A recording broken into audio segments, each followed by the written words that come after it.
Hi students, welcome to first year accounting class. In our previous class, we have learnt about systems of accounting like single entry system, double entry system, cash system and accrual system. These are all the basics and fundamentals, very useful when you go for interviews. Okay, generally when a student selects accounting as their career, so maybe after graduation you may approach any employer or any firm for job. So generally the senior accountant over there, in order to test your knowledge, will ask all these concepts. Even without having these concepts also, a student can pass intermediate, like just going ready-made manner, learning some ledger, some cash book, directly by hearting the pro forma final accounts, will help the students to score marks. As one more advantage is in intermediate, you got the commerce and accountancy combination, so you can write some answers and some problems that will fetch you some marks, so you will get through.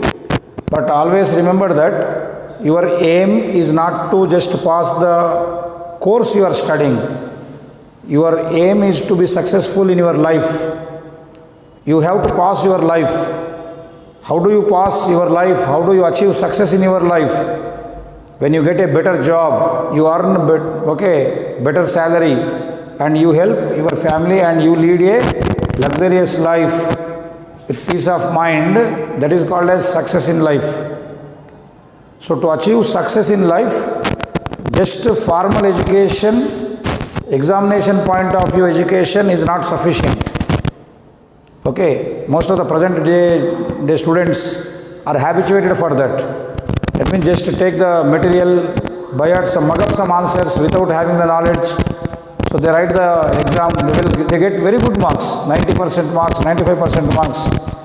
But when these students are asked some questions in interviews, they don't know.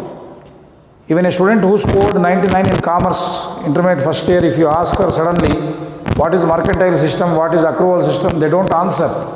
Even they don't recall, they cannot recap the total accounting concepts and conventions. So that is the level of studies we are going through. So it is not a good practice. For a better future, bright future and a strong foundation, you have to be perfect in the foundation and conceptual knowledge of accounting, for which you need to put more efforts. You have to work hard, extra hours you have to study. Okay, so I am trying my best to give the entire foundation of accounting, which cannot be taught in future, remember, because it is intermediate first year and accountancy is introduced and you are learning the subject for the first time. We are starting from here and every basic knowledge is given over here. But when you go to graduation or post-graduation, though these topics appear over there, no lecturer will explain in them in a detailed manner as I am doing now, because they think that already the students have learnt at the lower stage, so no need to learn. Just imagine if you go to 7th class or 10th class,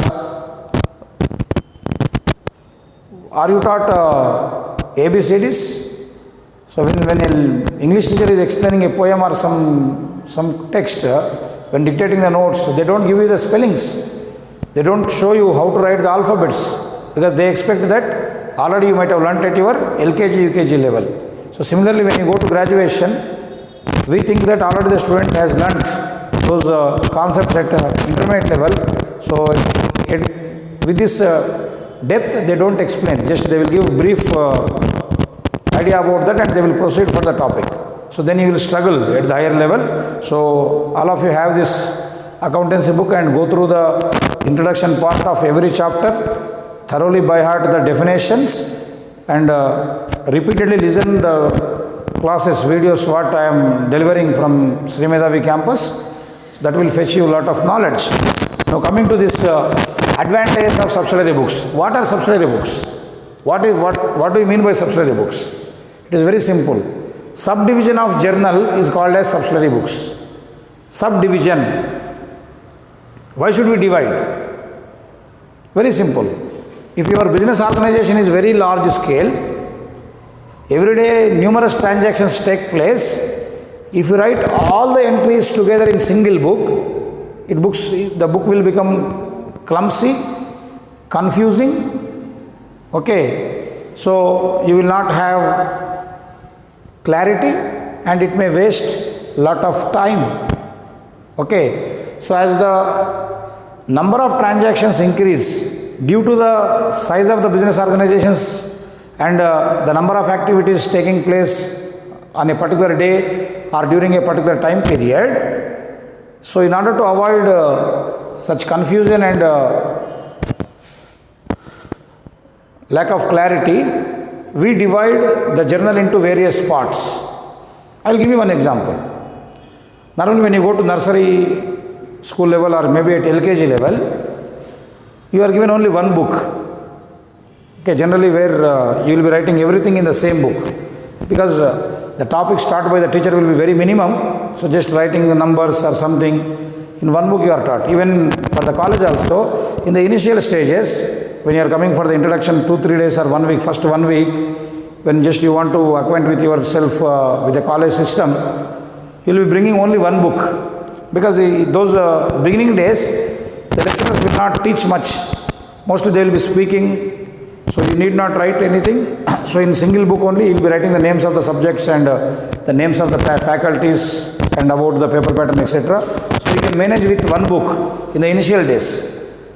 So once you see, when all the faculty members have started teaching the syllabus, like mathematics, civics, economics, commerce and accountancy, English, second language classes are going on in the college, can you manage with one book? Is it possible? No. Then what you will do? You will maintain separate notebook for separate subject. Maths 1A, Maths 1B, or CEC students, civics, economics separate notes, commerce separate notes, accountancy separate notes, for English separate notes, like that. Apart from this, you will have a rough book for various calculations. So why you have taken so many books? Because the content what you have to write has increased and you cannot manage with single book.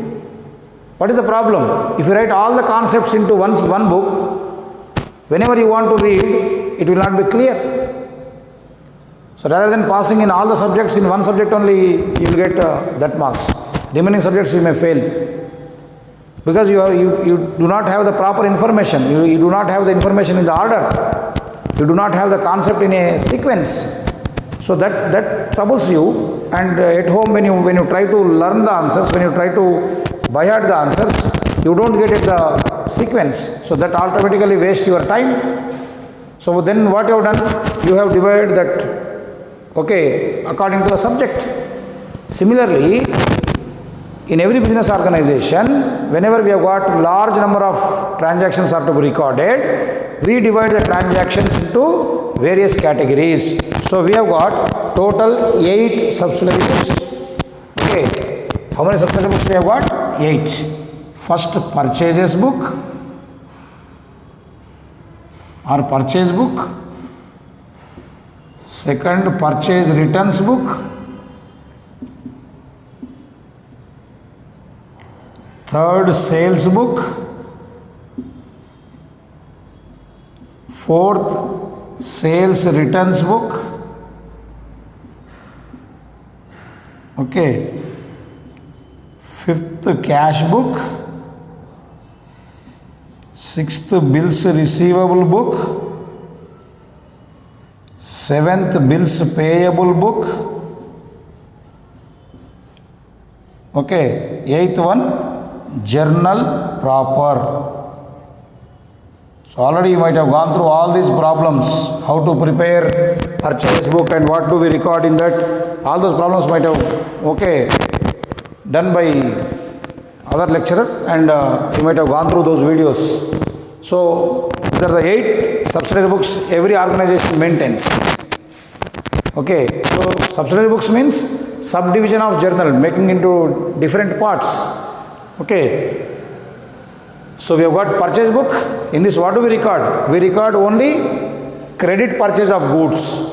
Here when goods are returned, we write in purchase returns. Sales book, when goods are sold on credit basis, we write in sales book. Sales returns book. When we get returns from customers, we record into this book. Cash book, meant for all cash transactions. Bills receivable book, it is a document of promissory note. So these we learn at higher level. Then journal proper. This is maintained to record all the adjustment entries and rectified entries, opening entries, closing entries, we record in journal proper. So the transactions which we cannot record in the above 7 are recorded over here. The transactions which you cannot record in any one of these 7 books will be able to record in journal proper. So what we cannot record here? Credit purchase of assets, adjustment entries, opening entry and closing entries and rectification entries are recorded in journal proper. So when it comes to the problems, we will discuss detail. Now, what are the advantages of having subsidiary books in any organization? When the accountant maintains various subsidiary books, what are the advantages we derive? First one is easy recording. Okay, so it makes your job very easy. When you got separate set of books for separate transactions, simply you open that and you record it. The second one is saving of time. So as just few minutes back I was telling you, when you have got all transactions in one book, it will be wasting searching that information. So because here you have got separate set of books, so it will save your time to get the information and to record. Immediately you can identify. So because the name headings will be there, purchase book, sales book, like that, you can pick and record your transactions. It will save your time.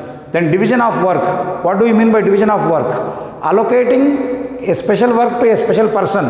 So if a person is recording purchase book continuously, that work is given to the same person.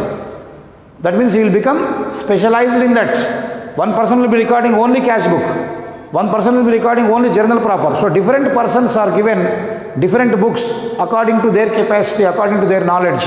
Like I am teaching commerce, one person is teaching accountancy, one other person is teaching mathematics, other madam is teaching economics. So we are assigned a job according to our experience and according to our interest and requirement. Single person is not teaching all the subjects. Okay, different persons are teaching different subjects. Why? To have perfection, to have clarity, to have effectiveness. Similarly here, so different books can be assigned to different persons so that they can do the recording in an effective manner. That is called division of work. Next, availability of information. Availability of information means whenever you want some information, like what are the credit purchases during the month, what are the credit sales during the month, what is the cash balance available in the bank, what are the total purchase returns during the month, what are the total sales returns during the month. Like that you can find out easily. As soon as you open the book, just go to the date, you will get the answer. So that's how availability of information. Next, detection of errors. What are errors? Any mistakes committed by the accountant while recording the transactions unintentionally are called as errors. If the mistakes are done intentionally, it becomes fraud, धोखा.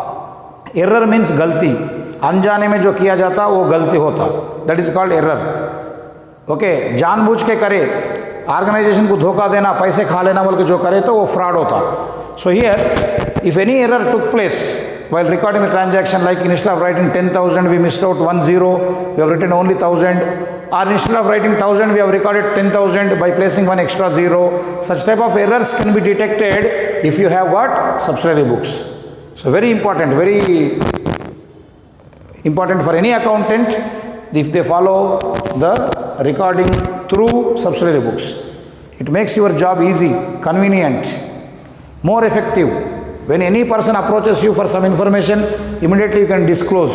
You need not search, you need not waste your time and energy. Clear, ma'am? So these are the advantages of subsidiary books.